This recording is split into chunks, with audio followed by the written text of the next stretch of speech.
Muy buenas tardes, días, bueno, la hora en que ustedes estén viendo este video.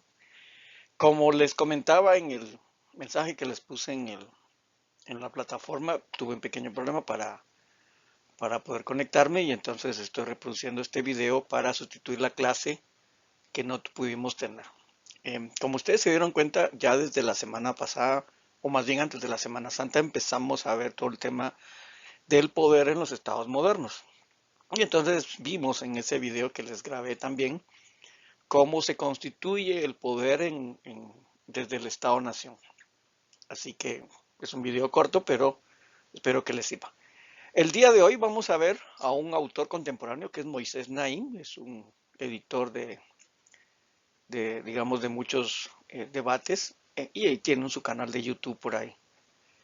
También aparece, creo, en CNN, creo yo, tiene un espacio en CNN, no estoy seguro, pero bueno. Y es, pues obviamente, un libro del 2013, es bastante reciente, aunque em, después de este libro, El fin del poder, donde argumenta realmente que el poder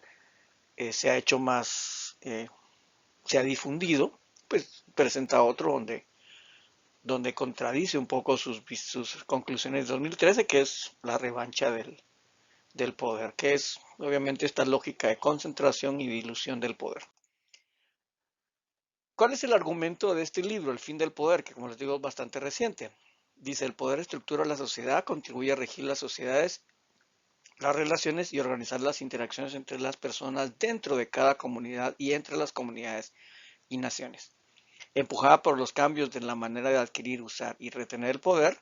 la humanidad debe encontrar y encontrará, dice él, nuevas fórmulas para gobernarse. Entonces, lo que él plantea es que en los últimos años ha habido una dinámica cambiante del poder y que esto presenta ciertos elementos novedosos, como por ejemplo en el caso de Guatemala, podría ser por ejemplo las manifestaciones de 2015, eh, el cambio por ejemplo que se da en Estados Unidos de una tradición más institucionalizada a una visión o una digamos una presidencia más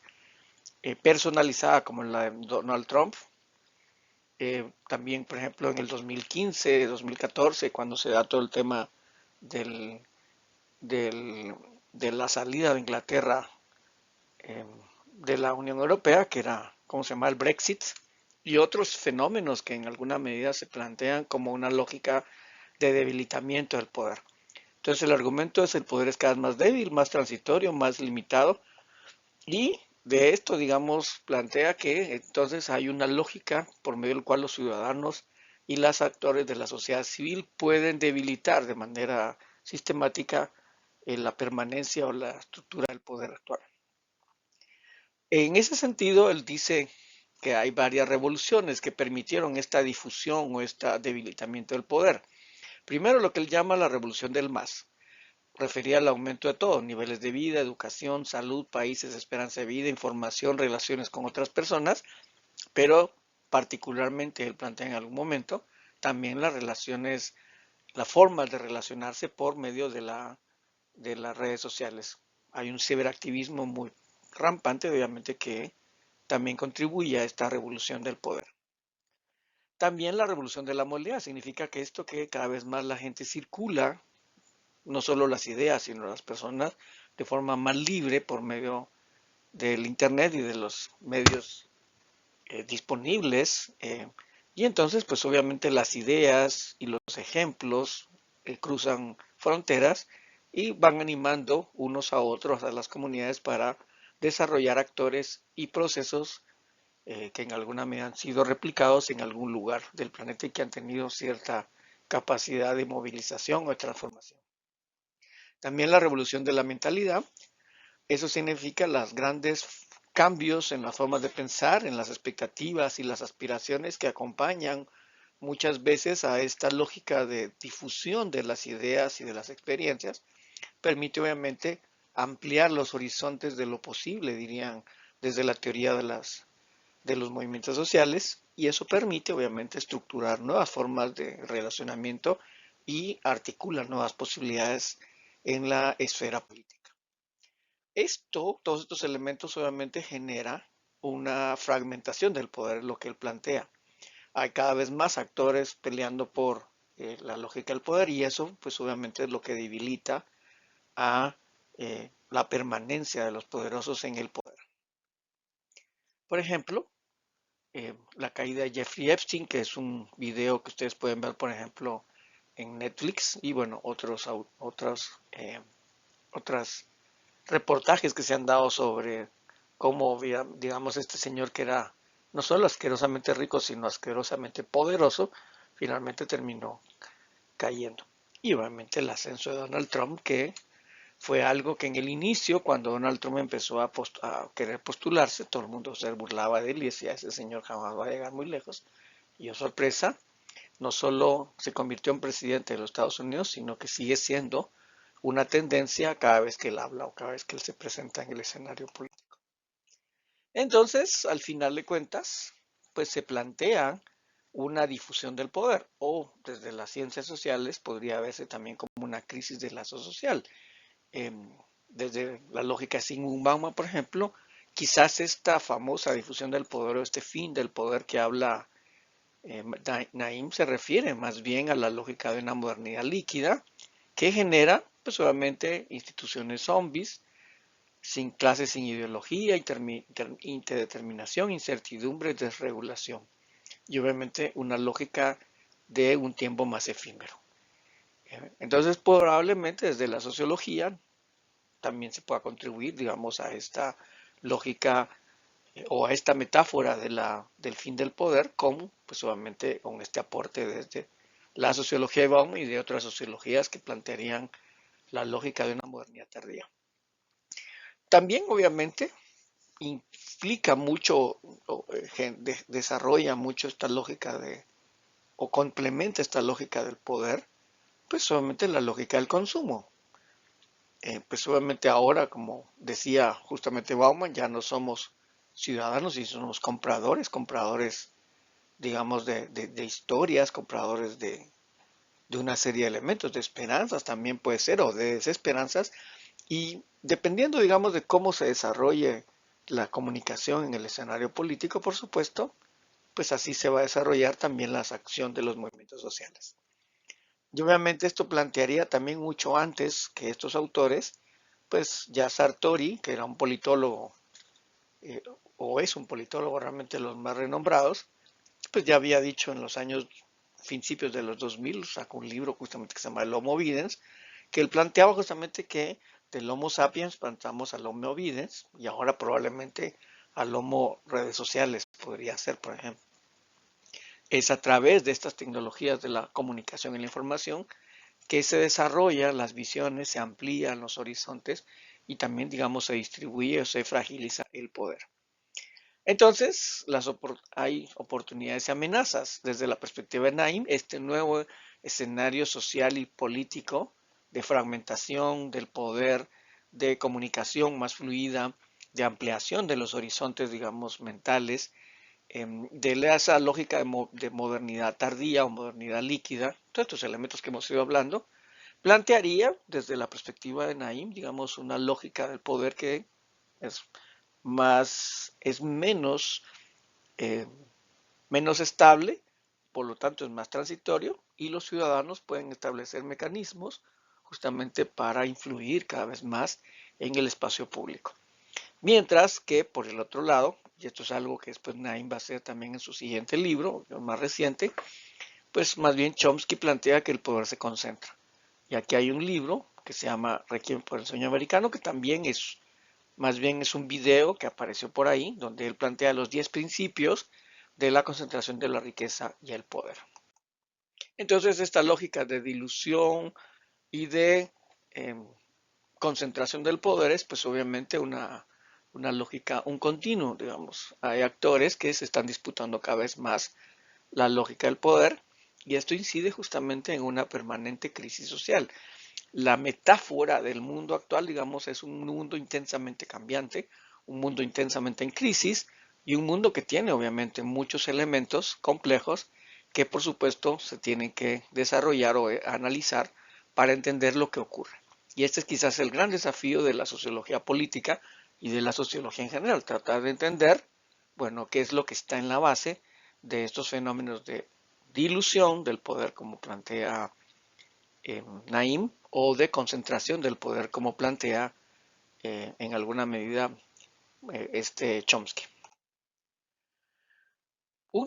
Una película, digamos, bien interesante de esto que podría plantear, digamos, esta lógica de dilución del poder o fragilidad de la lógica del poder es la película del Joker, donde plantea al Guasón como un actor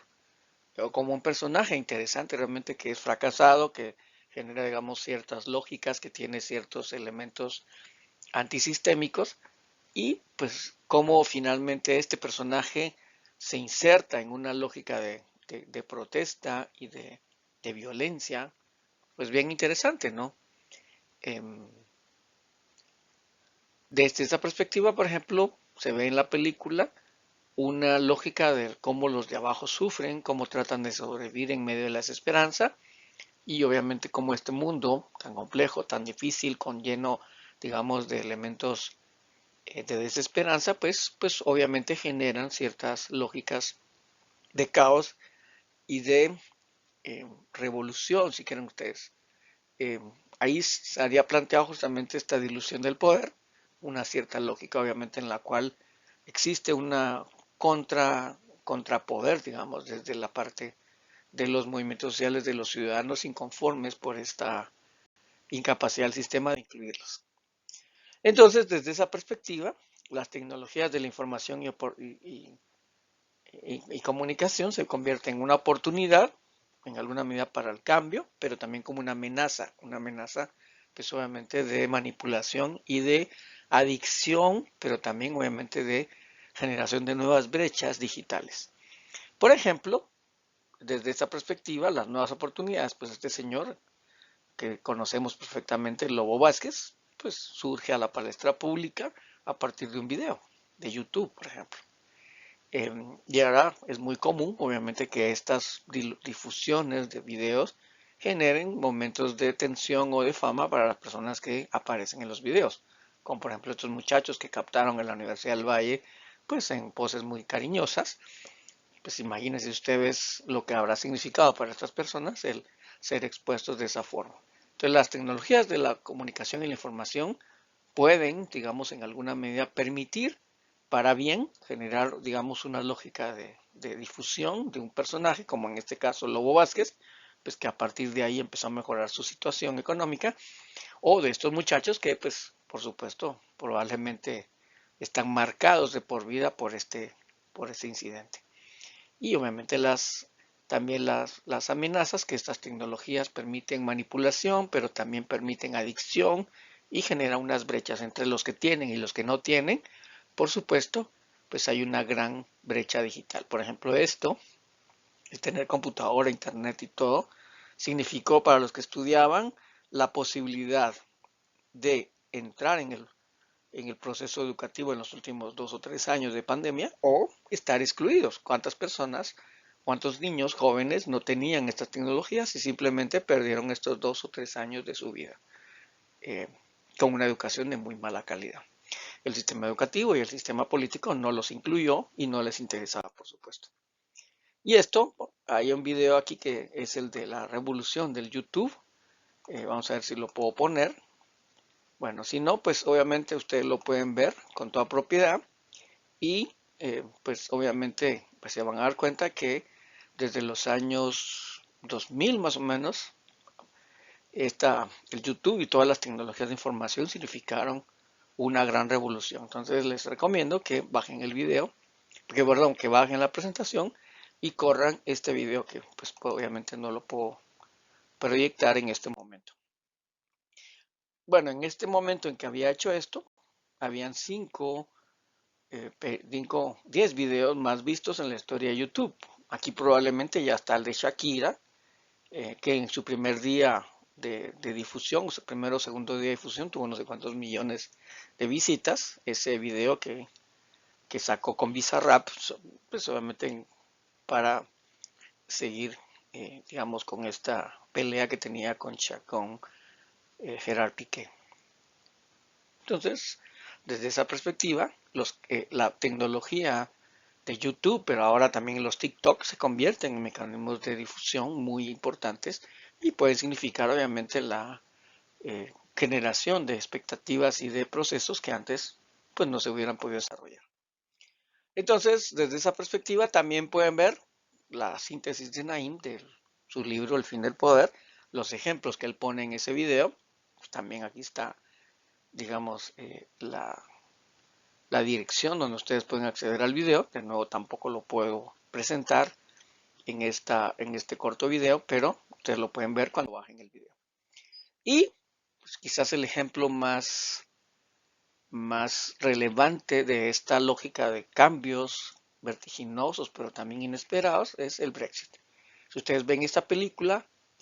The Uncivil War, de Benedict Cumberbatch, que bueno, ese es el autor, perdón, el actor, se van a dar cuenta que, digamos, esto que ocurrió, la forma en que estos personajes diseñaron la campaña para alentar, porque lo interesante, digamos, del Brexit es que estos personajes movilizaron a un sector de la población que estaba completamente excluido, lo animaron a participar y eso fue lo que generó el gran cambio. Desde la perspectiva de lo que el poder veía, si ustedes se recuerdan, digamos, el gobierno de Inglaterra en un momento, digamos, como de populismo, pensando que se iba a consolidar, plantea ese plebiscito que nadie lo había obligado, fue un elemento que el mismo primer ministro entonces lo planteó como un elemento adicional de legitimidad y dijo vamos a poner en discusión la salida de la Unión Europea. Desde la perspectiva del poder, él lo estaba haciendo porque él había hecho mediciones y tenía datos que planteaban de que probablemente él sí iba a triunfar. Pero aparece justamente el personaje y moviliza a un actor no considerado, tradicionalmente desmovilizado, y esa movilización por ciertos mecanismos, ciertos procesos que se desarrollan a través de las redes sociales, pues permite obviamente un triunfo del no que fue completamente inesperado. Esta película lo van a ver con toda propiedad cómo se desarrolló y ahí es donde pueden ver un ejemplo sin concreto, real, eh, donde se plantea justamente que mediante estas tecnologías y mediante estas estrategias van a haber cambios espectaculares que nadie podría esperar. Y obviamente aquí, en este otro video, pueden ver justamente los peligros de Internet. Obviamente todos estos elementos generan cierta lógica, obviamente, de desinformación y de manipulación, justamente. Entonces, desde esa perspectiva, quizás no es que el poder se diluya, sino que hay otros actores en la sombra que están permitiendo un cambio. Por ejemplo, atrás de Brexit está justamente Cambridge Analytica, que obviamente se desarrolla a través de estos famosos, ¿cómo se le llaman estos? Eh, bueno, estas ideas o estos elementos obviamente que se plantean, estos algoritmos que básicamente van recopilando información y la van presentando, la van sistematizando y que genera un conocimiento muy profundo de las lógicas y del pensamiento de los seres humanos y a través de eso, por supuesto, las campañas de Internet y las campañas de las redes sociales se diseñan con el objetivo obviamente de manipular lo que ahora se llama justamente la neurociencia o el neuromarketing más bien, que es entender lo que la persona quiere oír y planteárselo obviamente de esa forma. Entonces, ahí hay un elemento, digamos, si quieren, no de dilución, sino más bien de concentración desde otras perspectivas. Le da a los ciudadanos nuevas herramientas, pero los somete también a nuevos mecanismos de control y de manipulación. Entonces, todo esto plantearía desde esta perspectiva que el mundo está cambiando, que los mecanismos de poder tradicional ya no son los mismos y que obviamente hay otros mecanismos que habría que considerar desde el análisis del poder para poder obviamente analizar cómo se desarrolla y cómo se plantean los cambios en el mundo actual. Bueno,